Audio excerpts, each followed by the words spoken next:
How y'all doing? This is Reverend Dick. As always, the links to the articles will be in the description, together with links to my social media. Now let's get started. I have another story for you here today. Well, a couple of them. Swedish Prime Minister Stefan Löfven in Swedish television. The deadly violence has not increased. Prime Minister Stefan Löfven made an interview on Friday with Swedish state television Mats Knutson about the recent violence in Sweden. Among other things, a woman in Malmö with children in her arms was murdered on the open street in mid-daylight. Several other brutal acts, such as bombings, beatings, and murders, have been reported, and often with links to serious gang crime. In an interview with Knutson, Löfven refused to admit that the deadly violence had increased. Again, the deadly violence in Sweden has not increased. So overall, it is true that this type of violence have increased, and then it is precisely these gangs, and that is why we have to focus precisely on the gangs, Löfven said. He actually speaks like this. This is the first time Google has done an accurate translation of anything. The dude, he's fucking retarded, so yeah. He continued. And then we know that society is stronger than these gangs. But statistics from the Crime Prevention Council, BRO, says otherwise. In its annual report, found cases on deadly violence 2018, BRO notes. In the last 4 years, 2015 to 2018, the number of fatal cases have varied between 106 and 113 cases. The number of cases for the past 4 years has thus been at a higher and more even level than in previous years. Since 2011, BRO has also carried statistics on deadly violence with firearms. The number of firearm cases found has more than doubled, from 17 cases in 2011 to 43 cases in 2018. And I have something more about that later on. Because there are large variations from year to year, the number of deadly violence, BRO also reports the average number for 5-year periods. The average number of cases in the first 2 5-year periods was 94 cases, 2004 to 2008, 84 cases, 2009 to 2013. During the last 5-year period, 2014 to 2018, the level has averaged 105 cases per year. Earlier, Stefan Löfven has stated that problems with gang crime stem from the use of drugs in more affluent areas such as Djursholm and Danderyd, which is 2 overclass areas just outside Stockholm. In an interview with Knutson, Löfven continued to link gang crime to drug use in other parts of society. Anyone who thinks about partying tonight, it should know that it is involved in financing the gang, warned the Prime Minister. I mean, among other things, there are more than just overclass cunts who party, you know.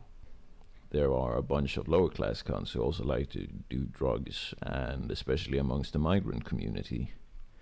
Löfven also got asked if the government could have done something earlier to stop the gangs.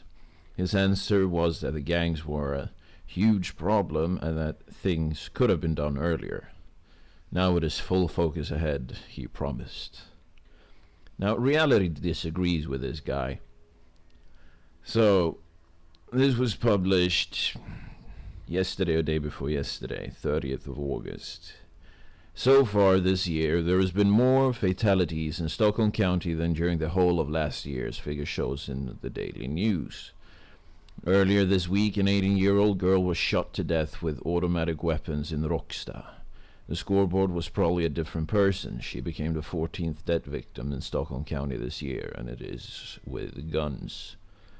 This means that more people have been shot dead in Stockholm this year than it did during the whole of last year, when 11 people were shot dead. The total numbers of firings is about the same level.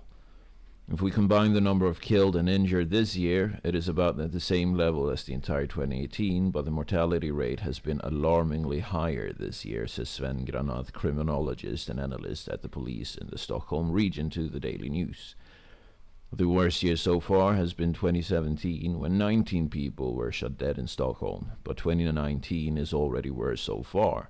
In August 2017, 11 people were killed with guns, fewer than this year. keeping the trend in itself. 2019 will thus be the worst year.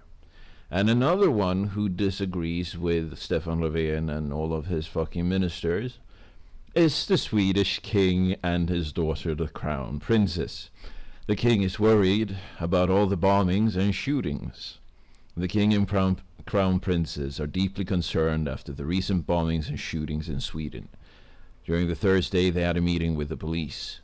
It was during a preeminence at the Royal Palace that Mats Löfving, head of the National Police Department's National Operations Department, NOA, and Stefan Hector, head of the operational unit at NOA, informed the king and the crown princes of the recent explosions and shootings.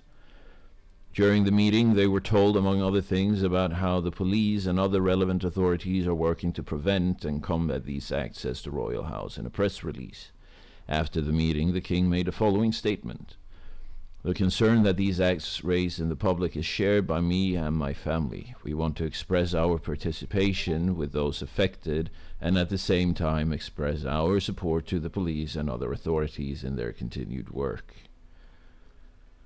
And another man that also disagrees with Stefan Löfven is one of the worst motherfuckers in this entire thing, because he was in the government that removed the upper limit on accepted applications for asylum and migrants into Sweden in general, and it was of the former government led by the so-called right-wing moderate party, the so-called Christian Democrats, the centrist party, and they are called just the Liberal Party now. They together, in cooperation with the Environmentalist Party, removed any sort of cap on the number of migrants that Sweden could receive in a fiscal year. So yeah, this cunt. Those who can and can afford to move away from Sweden. I cannot say that I regret the decision to move abroad, writes former Labour Minister Sven Otto Littorin on Facebook. This is after he took part in a leadership text in the Swedish Svenska Dagbladet, fuck it, I don't want to translate it, that tells how society turns its back on a child who is systematically subjected to serious crimes. In a news article which is published on the editorial page of said Svenska Dagbladet, the magazine talks about a young boy who is systematically exposed to crimes. He is abused, robbed, and threatened with the life of a youth gang. But when the parents contact the child psychiatry, they get the advice to not contact the police. Then everything just gets worse. It will go to hell, BUP, which is the Child Psychiatric Service in Sweden, warned. But despite this, the parents chose to turn to the police. Then the article describes how everything gets much worse. The youth gang is told that the case has been reported to the police, and the boy is accused of being a snitch. A notorious criminal 14-year-old also decides to kill him. In the story, we can follow the family's various attempts to get help from the community, but everything is only getting worse at the same time as the authorities are falling short. In the end, the family is forced to move, as neither the police, school, nor social services can guarantee the boy's safety. The story evokes strong emotions, and in social media many comment on the boy's situation. One of them is Sven Otto Littorin, formerly the Swedish Labour Market Minister. I cannot say that I regret the decision to move abroad. We come to a country with one of the lowest numbers of reported crimes in the world, he writes on Facebook, telling his daughter to attend British school. The UK now lives in Dubai in the Middle East. He also writes that the question is whether you dare and want to move back to Sweden. That he is disappointed with the developments in Sweden is nothing he hides. On the contrary, he notes that those who have the opportunity to leave Sweden or try to find a safe place within the country's borders, the end result is that those who can and can afford to move away, from Uppsala or Saltsjöbo to a quieter part of the country or abroad. They remain where they are without the same opportunities. It's devastating. There is no other words, he concludes in the comment on Facebook. Now here's the fucking issue. This guy is behind it all. This guy was here when they fucking removed the upper limits, and he fucking takes the money that he has stolen from the Swedish people and he just moves the fuck away. This is what happens when a country doesn't have guns in the hands of the common man. This is what happens when you accept gun control for the sake of so-called safety. If you were to protest the fucking measures that these guys did while they were ruling with their government, Fredrik Reinfeldt and this motherfucker are two of the most responsible people. They fucking stood and applauded everything that went on, everything that increased the importation of people that doesn't really belong here. He did it. They did it together. And this motherfucker, he just moved away. He's sitting somewhere in some fucking other country and he's just like, oh, I would never move back to Sweden. What, are you stupid, you fucking plebeian? What the fuck is wrong with these people? Why do we pay them? If you see this guy, tell him to fuck off back home to Sweden, that he's not longer welcome in whatever fucking country he's in. Fucking bully him out. Make sure that he comes back and faces the reality that he has subjected his own people to. Fucking strip him of his assets, send him back home and force him to live on social welfare benefits.